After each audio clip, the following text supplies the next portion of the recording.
Hi friends, welcome to மகிவகாஸ் channel.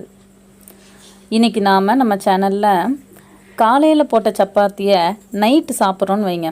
மீதி இருக்குது, ஸோ அதை நம்ம நைட்டு சாப்பிடணும். அப்போது அந்த சப்பாத்தி சூடாக இருந்தால் தானே நம்ம சாப்பிட முடியும். சில சமயம் காலையில் போட்ட சப்பாத்தி காலையில் நல்லாயிருக்கும், நம்ம சாயங்காலம் அதை எடுத்து பார்க்கும்போது அது ஒரு மாதிரி வரட்டி மாதிரி காஞ்சி போயிருக்கும். ஸோ அதை இப்போ எப்படி நம்ம சாஃப்டாக நம்ம காலையில் சாப்பிட்ட மாதிரியே எப்படி திரும்ப அதை சாஃப்டாக சாப்பிடலாம் அப்படிங்கிறது தான் பார்க்க போகிறோம்.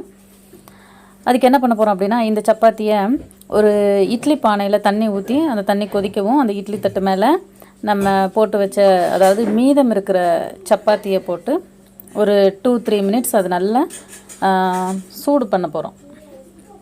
அதாவது வேக வைக்கிறோம். ஒரு 5 மினிட்ஸ் கழித்து அதை நம்ம பார்க்குறோம். எடுத்து பார்க்கும்போது அது நல்லா சாஃப்டாக நம்ம காலையில் போட்டதை விட இப்போ அது ரொம்பவே நல்ல டேஸ்ட்டாக இருக்கும். இந்த ப்ரொசீஜரை நம்ம அப்படியே புரோட்டாக்கும் யூஸ் பண்ணலாம். மேக்ஸிமம் புரோட்டா அது சூடு ஆறி போச்சு அப்படின்னா அதை நம்மளால் சாப்பிட முடியாது. அப்போது அதை நம்ம இந்த மாதிரி வேக வச்சு சாப்பிடும்போது அது ரொம்ப சாஃப்டாக இருக்கும். ட்ரை பண்ணி பாருங்கள். இந்த வீடியோ உங்களுக்கு பிடிச்சிருந்தது அப்படின்னா லைக் பண்ணுங்கள், கமெண்ட் பண்ணுங்கள், ஷேர் பண்ணுங்கள். மறக்காமல் மகிவகாஸ் சேனலை சப்ஸ்கிரைப் பண்ணுங்கள். Thank you to watch.